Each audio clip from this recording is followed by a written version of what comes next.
মালয়েশিয়ায় প্রকাশ্যে বক্তব্য দিতে জাকির নায়েকের বাধা নেই। রমজানে ক্যামেরার ব্যবহার নিষিদ্ধ করল সৌদি আরব। ভারতীয় ইসলামী চিন্তাবিদ ও বক্তা ডক্টর জাকির নায়েকের প্রকাশ্যে বক্তব্য দেওয়ার নিষেধাজ্ঞা প্রত্যাহার করেছে মালয়েশিয়া। 2019 সালে সাময়িকভাবে তাকে এই নিষেধাজ্ঞার আওতায় আনা হয়েছিল। তবে বর্তমানে এ সংক্রান্ত কোনো নিষেধাজ্ঞা নেই বলে জানিয়েছে দেশটির স্বরাষ্ট্রমন্ত্রী সাইফুদ্দিন নাসুসন ইসমাইল। সাইফুদ্দিন নাসুসন দেশটির সংসদে এক বক্তব্যে বলেন, জাকির নায়েকের প্রকাশ্যে বক্তৃতা দেওয়ার বিষয়ে যে নিষেধাজ্ঞা ছিল এখন আর কার্যকর নেই। এর আগে দেশটির সংসদ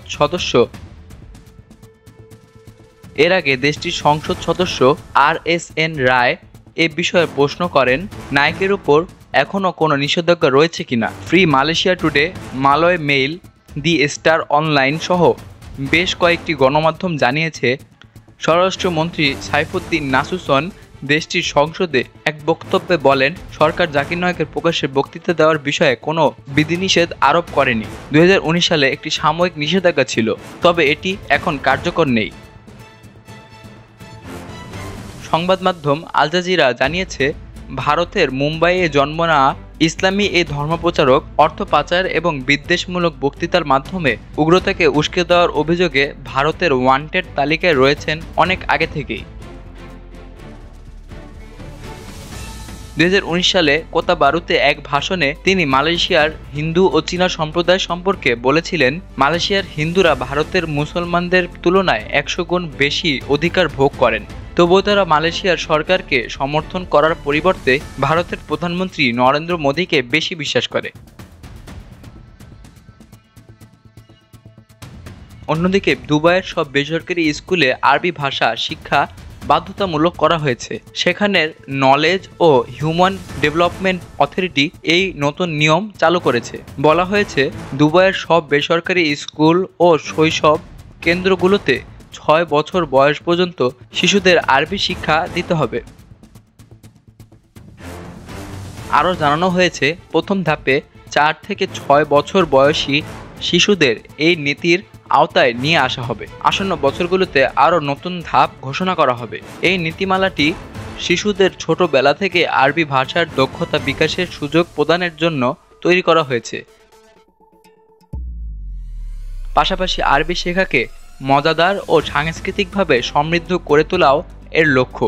শিক্ষামান নিশ্চিতকরণ সংস্থার প্রধান নির্বাহী কর্মকর্তা ফাতেমা বেল রেহিব বলেন, আরবি হলো সংযুক্ত আরব আমিরাতের সাংস্কৃতিক পরিচয়ের কেন্দ্রবিন্দু এবং আমাদের সকল শিশুদের শিক্ষার প্রাথমিক পর্যায় থেকে ভাষার প্রতি ভালোবাসা জাগিয়ে তোলা অপরিহার্য। তিনি বলেন, আমাদের লক্ষ্য কেবল আমিরাত ও আরবি ভাষাভাষী শিশুদের জন্য নয়, বরং অস্থানীয় ভাষাভাষী শিশুদের জন্য ছোটবেলা থেকেই সংযুক্ত আরব আমিরাতের সংস্কৃতি ও ঐতিহ্যের সমৃদ্ধি অনুভব করানো।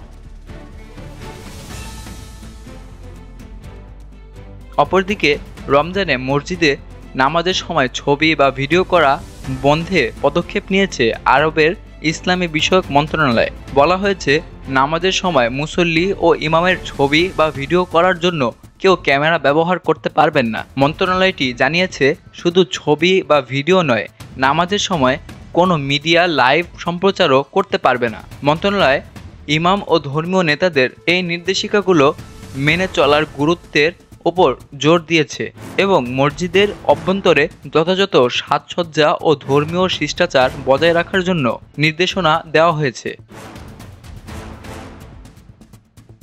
এই পদক্ষেপের লক্ষ্য হলো মসজিদে পবিত্রতা ও নামাজের পরিবেশ রক্ষা করা এবং যাতে কোনো ঝামেলা জামাতগুলোতে প্রভাব না ফেলে তা নিশ্চিত করা।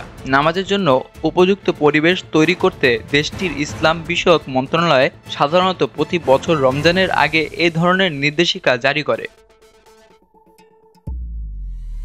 মক্কা ও মদিনার মসজিদের ধর্মীয় বিষয়ক প্রধান শেখ ডক্টর আব্দুল রহমান রমজান মাসে উচ্চমানের সেবা ও কর্মসূচি প্রদানের জন্য মন্ত্রণালয়ের প্রতিশ্রুতির উপর জোর দেন। তিনি বলেন, মন্ত্রণালয় রোজার মাসে অপারেশনাল পরিকল্পনার ডিজিটালাইজেশন বাড়াবে, যাতে ওমরা পালনকারী ও 2 মসজিদে ভ্রমণকারীদের ভালো সুফল ভোগ করতে পারেন।